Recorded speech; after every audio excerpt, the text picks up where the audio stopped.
All right, Tim, Sean, thank you both so much for joining me on the Top Agent podcast. Really appreciate the time. Oh, our pleasure to be here. Thanks for having us on. Yeah, thanks, Costa. And great work on Top Agent. I'm really excited to have Sean and I on today. So thank you, especially during this critical time. For sure. And Tim, thanks for coming back on the show. I know you're a past guest, so appreciate that. I know. I never get invited back a second time. This is a first for me. Well, this time. So, I'm really excited to have you both on, especially during these unprecedented times we're living in, and how it's impacting the country and the world at large, really, but specifically with the real estate market and realtors. So no better people to speak to about this situation and what it all means for the market and real estate professionals. Tim, you're the CEO of Ontario Real Estate Association, or OREA, and Sean, you're the president of OREA. New president, I might add. You were appointed at the end of February, right? That's correct. Yeah, February 25th. Yeah, perfect. I want to jump into the current situation, how it's impacting realtors, of course. But before I do, I'll tee this one up for you, Sean. Do you just mind giving a very brief overview of what OREA does and how you help over the 80,000 members? Well, yeah, OREA is the provincial association for Ontario's 80,000 realtors. We are the ones that administer the standard forms and leadership training. Up until recently, we've been the one that has been training new agents as they come in. Now that program is slowly shifting over to the Humber and NIT consortium to do that under RICO. And we're here to advocate for our 80,000 realtors and homeowners across the province and for the real estate sector in general. Yeah, perfect. Thanks so much for that. All right. So last week, the province of Ontario named real estate as an essential service. Although we were all pleased by that news, OREA made it very clear to its members that it's not business as usual. Tim, do you want to just talk about that a bit and explain what that announcement means for realtors and just what they should expect moving forward? Yeah, you bet. And I know Sean's got a lot to say about this because he made a very, I think, bold and crystal clear statement showing strong leadership out of the gate that's now set basically a high bar across Canada. We're seeing others follow. And I'm going to apologize ahead of time, Costa. Here's some noise in the background. It's my two daughters who are home from school, Miller and Maitland. So I'm splitting my time between CEO, dad, principal, teacher, and supervisor. I'm probably doing a lousy job at all, but hopefully at least it's all good. Look, I mean, we've never seen anything like this in our lifetimes or before it. There is no playbook, there's no manual, and I wanted to tip my hat to our president Sean Morrison and the OREA board. They said, look, we've got to put the general public ahead of profits. We've got to do the right thing before it comes to our community.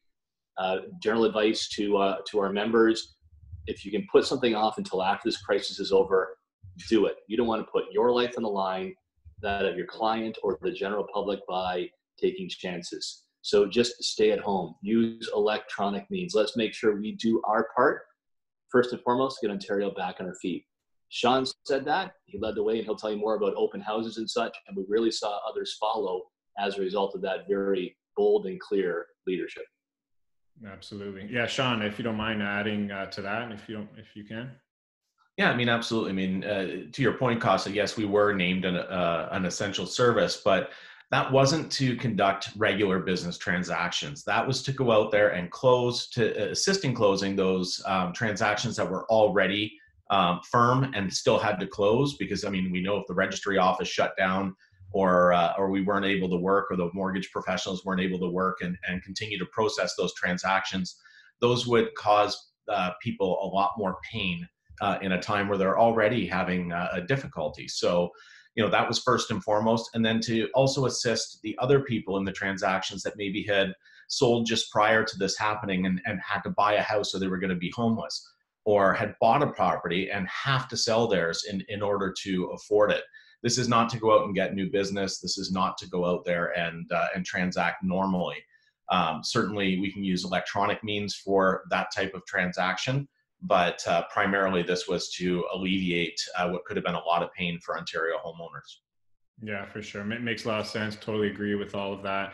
Like all three of us here, we're working remotely. I'm at my home office. My wife here with my 2-year-old who could very well storm in here at any second. And that's how most people in the country have to work if they're lucky enough to even do so during these times. And same with realtors. And, for most realtors, this remote style of working is probably a very drastic change in a lot of cases. Sean, you can probably speak to this as a real estate broker for well over a decade, right? But what's your advice to realtors in terms of how they can adjust their day-to-day and how to continue being productive and useful to their clients and network during these times? I think first and foremost, on what you touched on there is to contact your network, maybe check in, see how they're doing. Talk to people that are already out there and searching, let them know and reassure them that we will get through this. On the back end, we'll be there to help them out every step of the way. I mean, they deserve to have a professional realtor at their side for that transaction.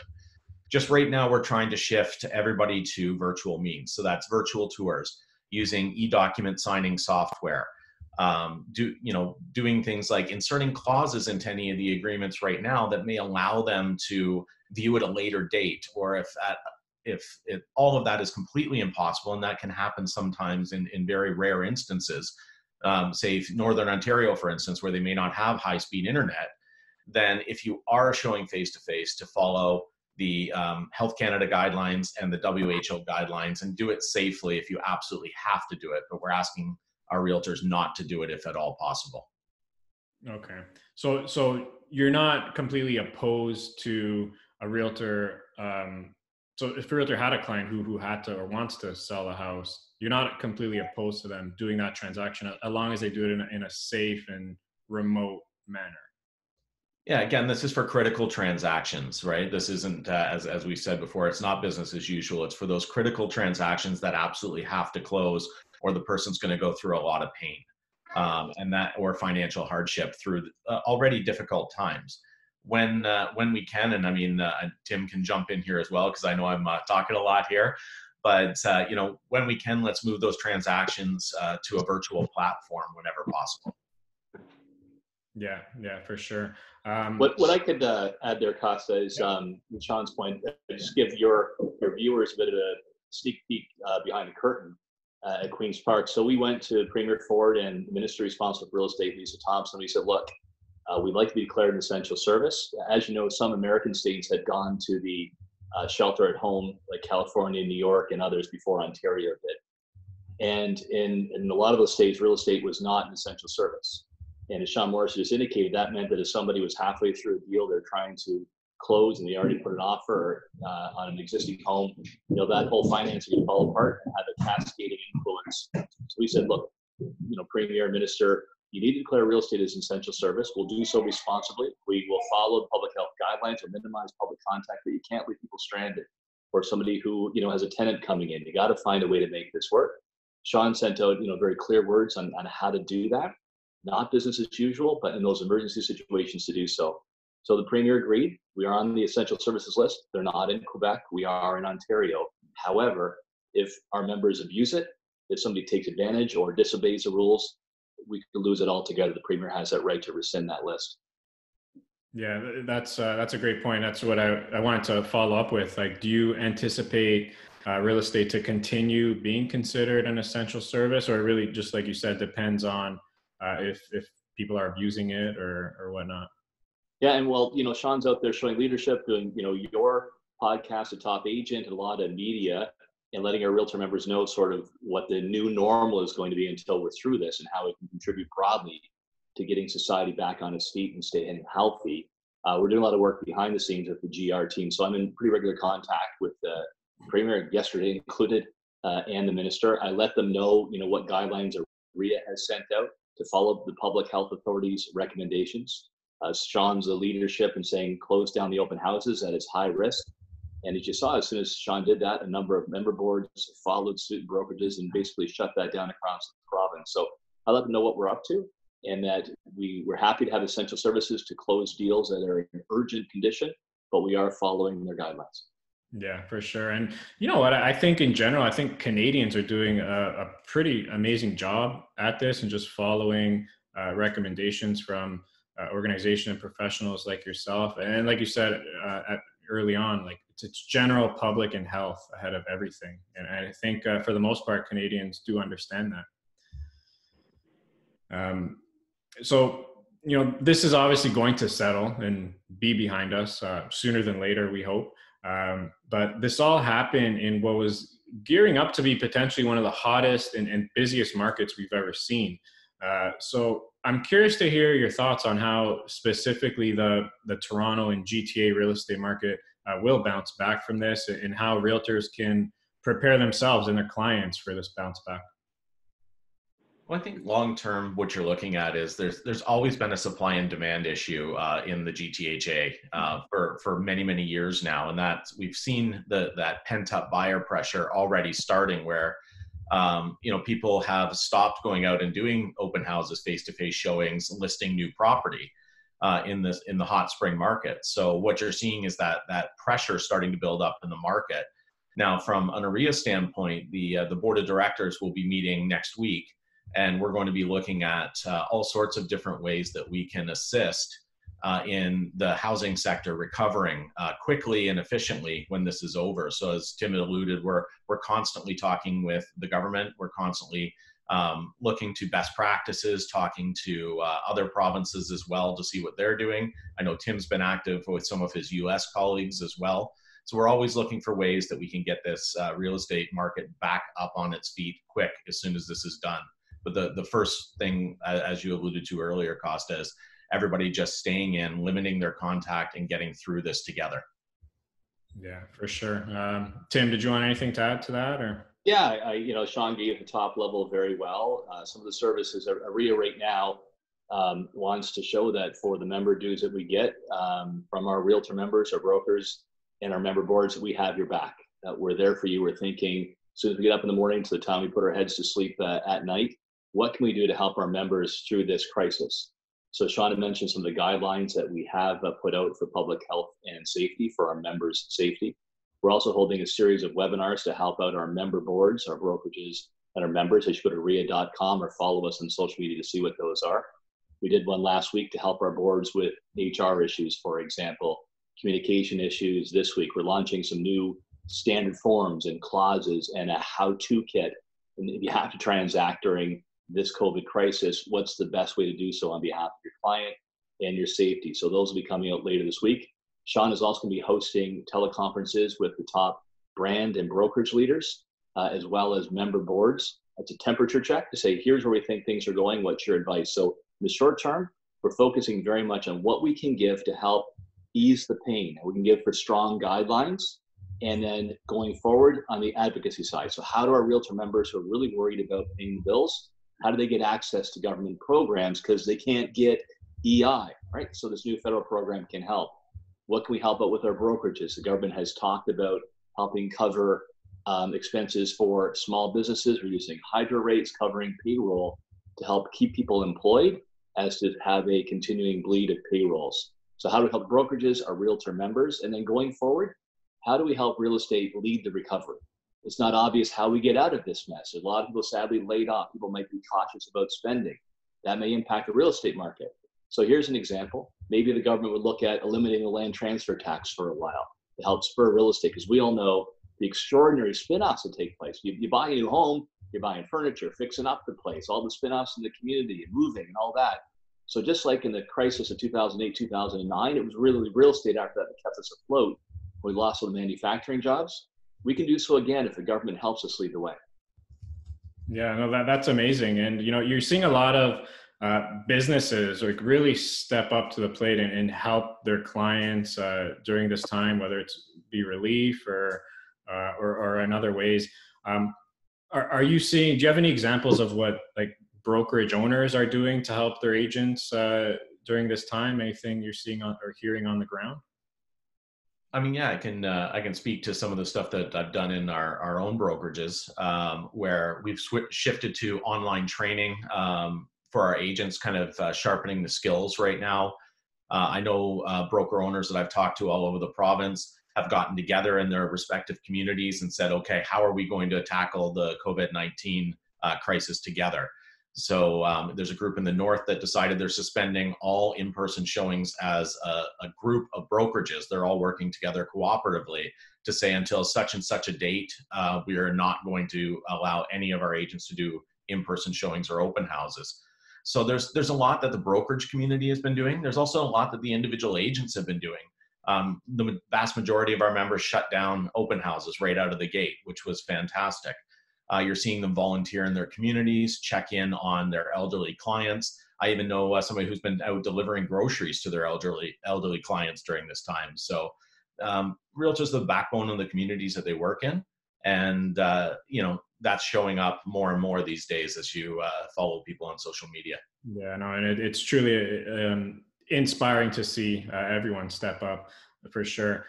One thing you both sort of touched up on was, I know, Sean, you mentioned the board of directors going to be meeting, looking at ways to assist in getting the market back up on its feet. Tim, you provided an example there. Are there any other ways that you guys are sort of thinking about? Because I'm sure a lot of realtors will have this question as well. Other ways that you plan on getting the market back up on its feet? Any specific things you're thinking about that you can share? Well, overall, I think in the interim, what we have shared with both provincial and national governments is making sure our realtor members who are independent contractors qualify. That's often overlooked, right? There's no EI, there's no holiday pay, there's no vacation pay, and you only, can pay the bills when you close a deal. So the government has said, okay, let's ease off on business. Well, then there's an obligation to help put food on the table. So we're making sure that realtor members and brokerages qualify for those programs. And as soon as we have the information, we send it out to them, because you got to keep the lights on and you got to put food on the table. That's priority number one. I mentioned earlier on how we can help real estate propel the recovery when it comes. Government's really not bearing down on that yet, but we want to make sure our ideas are at the table, including around eliminating land transfer tax for a period of time to help spur the market. And then lastly, as Sean mentioned, we're looking at ideas to help in the current situation with the realtor members and brokers around the things that they care about, their finances, their mental health, their healthcare. Are they being exposed to the best new technologies out there in this new world that we're in? And then that could be helpful afterwards to improve customer service. So we've got a slate of ideas we're bringing to the board, but OREA has your back. We're there for you, and more to come. Yeah, that's incredible. That's incredible. And I'm sure a lot of members will be very pleased to hear that. So my company, for example, we deal with thousands of agents all across the country, and I speak to many agents every single day. And there's a lot of nervousness and panic, and rightfully so. As with every business owner and employee around the world, there's just a lot of uncertainty right now. So I know you guys both touched upon this in some detail, but I guess I'd like to ask both of you to chime in on this one if you can. But what's your personal message to the agents and the real estate community out there who might be nervous and might be struggling to navigate through this rough patch, even with all the government support and support from OREA? But what's your message to those folks? Well, mine would be that this too shall pass. I mean, we're going to get through this together. As long as we're all working with each other, learning off of each other, and helping each other through this, it will shorten the time that we have to endure this, and the market will recover. OREA is there for you. I mean, I've reached out to the board presidents in Ontario. I've spoken with hundreds of our realtor members, talked about, everything that you've been talking about, the anxiety, not just the anxiety around the virus, but around their finances or what's to come. This is my third downturn in my career. And you always come out the back end a little bit better and a little bit stronger as long as everybody, picks up an oar and rows together here. So my message would be that we hear you. I'm a practicing realtor myself. I'm going through this like everybody else, and we will be there for you to help this market recover once we get past this unfortunate time. Yeah, that's great. Tim, anything to add on your end? Yeah, look, I think Sean Morrison did an awesome job as leader. He's out there setting the trends along with the OREA team across Canada to protect public health and safety and to make sure that we have the back of our members. So he had the two top things I think that I'm concerned about. Number one, we will get through this. Things will get better. It's going to be rough for a while, but I think we'll emerge strong. We have some ideas to help do that for all Ontarians through the real estate sector and spin-offs. Number two, we're going to continue working hard for our members. That's around the clock. And the third one I'm going to add to what Sean already said, Costa, is a thank you and continue to be professional. Sean mentioned how right out of the gate that the vast majority of brokerages and realtors sort of laid down tools. They contributed to the fight against COVID. They set aside business until after this was over. And that's a big sacrifice when you're an independent contractor. So I think a thank you to that kind of professionalism, a focus on what's best for Ontarians and for clients. That's the realtor way. And thanks to all those realtors who did so right out of the gate. Yeah, that's perfect. Very well said. Tim, you mentioned some resources that OREA provides. Like, is there a website or URL that you know of, or you can maybe send it to me? I can link it to the video. Yeah, I'll do that for sure, Costa. It's OREA.com. And stay tuned. There's a big announcement coming. Will be a one-stop shopping list, so to speak, of finding out the latest information on real estate practices, the products coming out of OREA, all in one place. But a standard forms package is one. We'll talk more about what we can do on communication, advocating the government on behalf of realtors and brokerages, and where we're going to go from here. And we're looking at the benefits for members as well. So look to OREA.com for the time being, and then something special coming out very soon. All right, perfect. Look forward to that. Tim, Sean, I do want to be mindful of your time. I just want to thank you both again for coming on the podcast. You both provided an incredible amount of value and just positivity and reassurance that I think a lot of your members and other realtors listening will find extremely beneficial. So thank you both so much. I just wish you guys continued health. Please stay safe. And I hope we can do this again sometime very soon and maybe in person would be nice. Great. Go ahead, Tim. Look forward to it, Costa, and best to you and your family. Stay healthy, and thank you for the time and your work at Top Agent. Thank you so much. All right. Thank you very much, Costa. And we appreciate you having us on, helping us spread the word today. Pleasure's all mine. Thank you so much again. Thanks. All right. Bye. Bye.